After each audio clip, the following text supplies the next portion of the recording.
kakain tayo ng boiled corn. And then, lagyan natin ng butter and salt. Back to work. Back to reality, guys. So, ito talaga ang buhay. Ganyan lang. Corn and then salt. Lagyan ng konting salt. Ayan na. Bam! Kain tayo. So, I want to work today. Hanggang bukas. And then, but I'll heading out today too. So that, you know, I can do some of the stuff. Mag-start ng magbalot-balot. Palipat ng bahay. You know, it will take a while bagong matapos. So, start ko na. Para hindi ganong maraming gagawin pag araw na talaga. Okay guys. See you later. So, good morning. Andito tayo sa trabaho. Simula na. Sandali lang.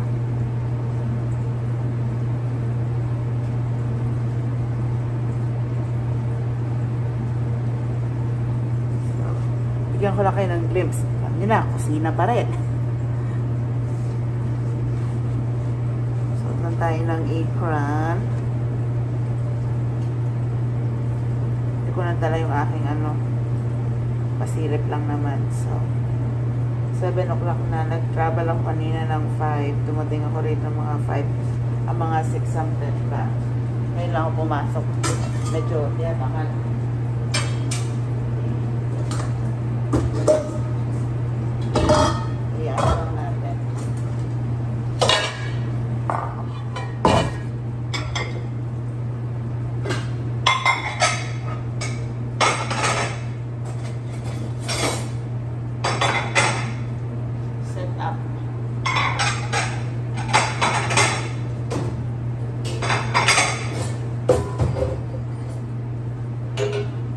Hinugasan ko kahapon, hindi pa siya na-air dry. So, ngayon, magdamag na air dry na siya. So, i-put away naman natin before naman tayo mag-start.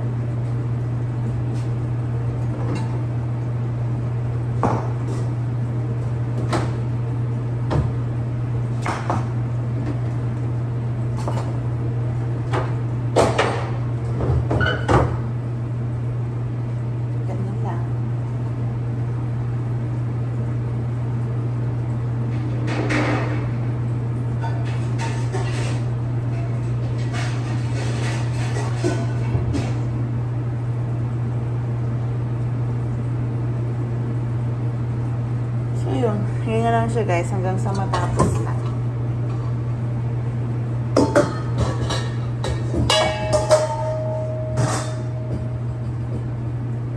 So, balikan ko kayo mamaya kasi andito na kami nagre-ready. Dalawa kami ng kasama ko. Yung isa namin kasama, medyo malilate daw siya. So, let's go. Ayun guys, Sunday na. Ito may breakfast at lunch. Itlog at naglaga ako ng kamote and yung aking kape. O, yan lang po ang breakfast. Lumabas ako kasi may tugtog doon sa loob. Sana hindi marinig dito sa video ko or na-cover sana ng aking boses. So, yeah, andito pa rin ako sa trabaho, guys. Ayan, o. So, ayan. Kakain muna ako, guys. So, ayan na, guys. Tapos na tayo magtrabaho. 3 something na. Pauwi na tayo. Napagod. Sarado natin ang bintana para yung AC penetrate. Ang init. I think, if I'm not mistaken, 3-digit today, 100 something. So, dahil na tayo pa uwi. Bakit may pasa ako dyan? Nakita eh. Ganyan lang guys. So, siguro yung uwi ko is mga 1 hour and 10 minutes drive all the way sa bahay. Pero ngayon, dadaan ako ng Walgreens. Magkukupon ako saglit kasi baka maubos na yung nila, yung may maganda kasing deals. Baka maubos na. So, sasaglit muna ako bago ko didiretso sa bahay kasi alam nyo na magluluto. Kasi ngayon Gutom na gutom ako. Ewan ko kung bakit. Naalala ko kasi yung almusal ko lang pala kanina, yung kamote. Yun lang yung aking almusal kanina, kaya nagugutom ako. So, may isa pang natirang kamote. So, yun din yun. Binalatan ko na. So, habang nagdadrive, pag may mga stop, yun na lang ang snack ko. Nalimutan ko rin magdala ng snack, guys. So, yun lang muna ang snack natin, yung kamote. Tapos may kumuha ako ng soda doon sa trabaho. So, I'll see you guys pag mamaya, pag nakauwi na ako. Pakita ko kung ano yung mga nabili ko. So, ganyan lang ang buhay ko, guys. Trabaho, trabaho, trabaho. Kasi pag uwi ng bahay, di mo naman sabihin pahinga kasi ang dami pang trabaho. Pagdating ko dun, magluluto pa ako. Pagluluto ko pa yung aking mga kasama sa bahay. So, I'll see you guys later. Ito guys, nasa bahay na ako. Kanina pa ako dito. So, titignan ko ano yung pwede nating mapitas dito sa garden ngayon.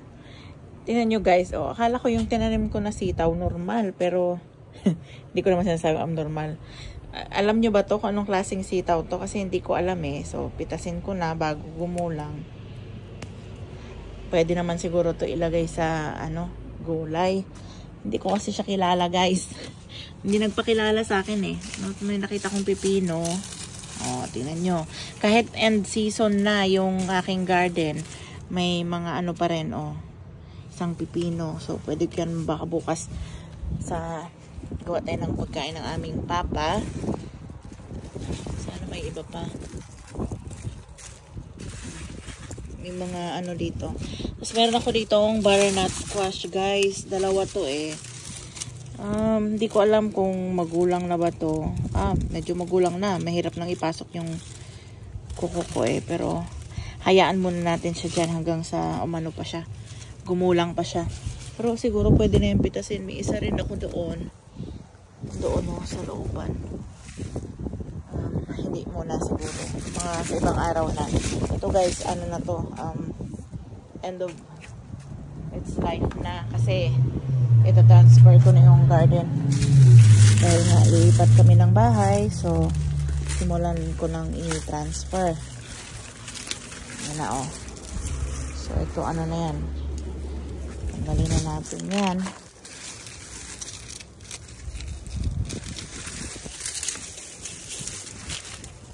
Ito yung pinakamasakit eh. Yung nag-ano ka na eh. Yung nagkakalas ka na ng mga sa garden mo. Wala naman tayong magagawa. Ganun talaga. Talagang dumarating sa ganung panahon. Oops. Ano na yung nabunot ko guys. Oh, yung cucumber na. Yung isang klaseng cucumber naman ang nabunot ko rin. So, end of its life. So, ganoon talaga guys.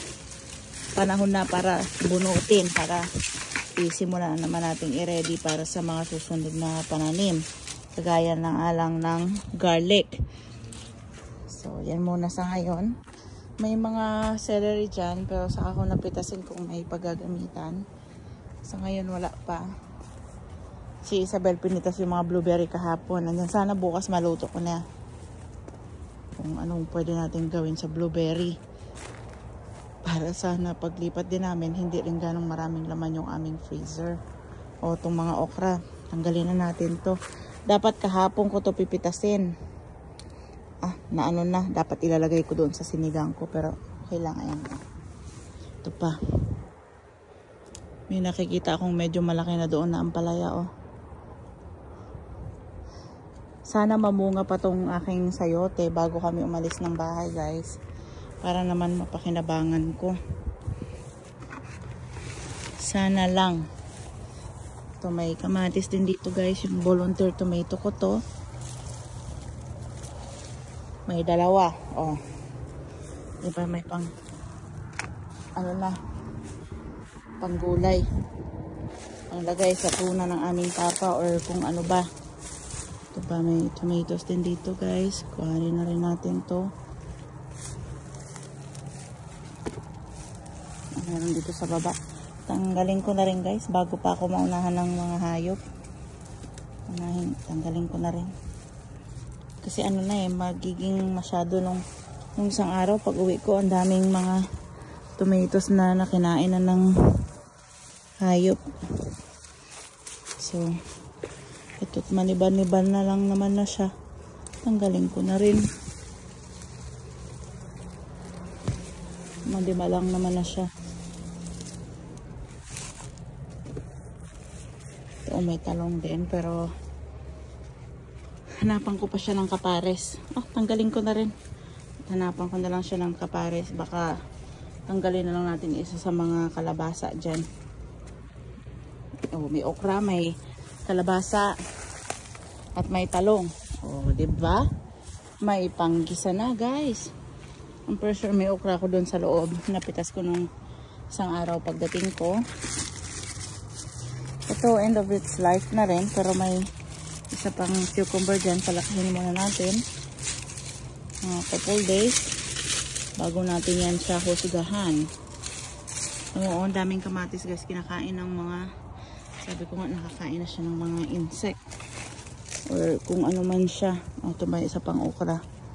May maliit na okra. Sayang din to. Dagdag din yan. Isang subo rin yan. Yung atin ring ampalaya dito, guys, tapos na rin. Pero meron pang mga bunga-bunga. So, antayin ko muna. Ayan, meron din isa doon medyo malaki. At subukan natin tong may cucumber pa rito. Ito yung favorite. Isa sa mga favorite ng cucumber. Ayun guys, meron din ako dito yung sitaw na yun. Hindi ko talaga siya maintindihan. Kasi ang alam ko, tinanim ko green. Pero may mga kakaibang lumabas. It's okay. Pagkain din yan. I think sitaw din yan. Ibang klase lang. Kuhanin na natin tong mga pipino na to kahit maliliit. Gusto ko naman tong pipino na to Yung lemon. Cucumber, kahit maliliit siya, ang sarap. Subukan natin yung granada, guys, kung ready na ba. I think ready na to, bago pa tayo maunahan ng squirrel. Diba, may granada na tayo. Alam ko ready na to. Sana tama ako at hindi ako nagkakamali. Dahil pag ako'y nagkamali, lagot na. So mamaya tatanggalin ko na rin yan para bukas ito transfer ko na siya doon sa mama ko. Ang pinagtanaman ng cucumber. Ito. Pero okay na yan. Hindi na siya tumutubo. Hindi na lumalaki yung cucumber. End of ano na talaga. End of its life. Ito may talong din dito, guys. Kuhanin na rin natin to. Idagdag natin sa igigisa nating gulay. Diba? Kahit patapos na.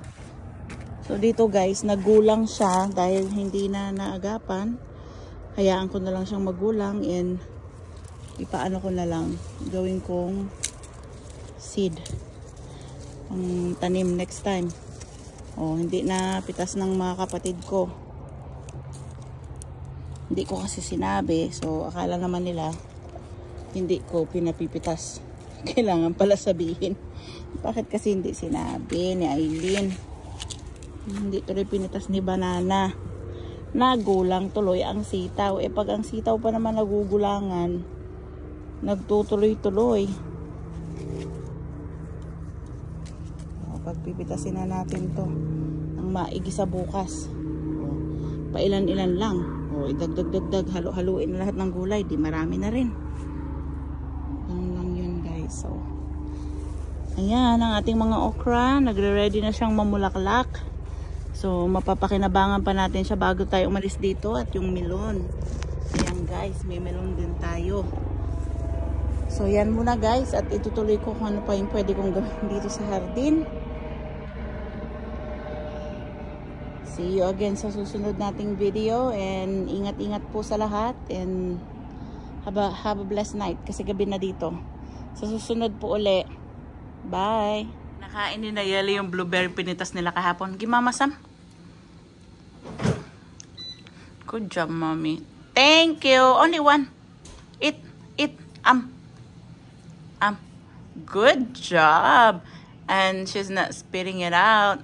Yay. Nope, Oh, why you spit? Once she got the flavor of it, she spit it out. Like the texture Here. of it. That's not how I did it when I was younger. Except that it spit. I would peel. Baba. Nakarami na siya. Thank you. Oh. Thank you. You. Good job. Finish it first. Why am I Ayun. What? Tanggalin niya lang yung flavor.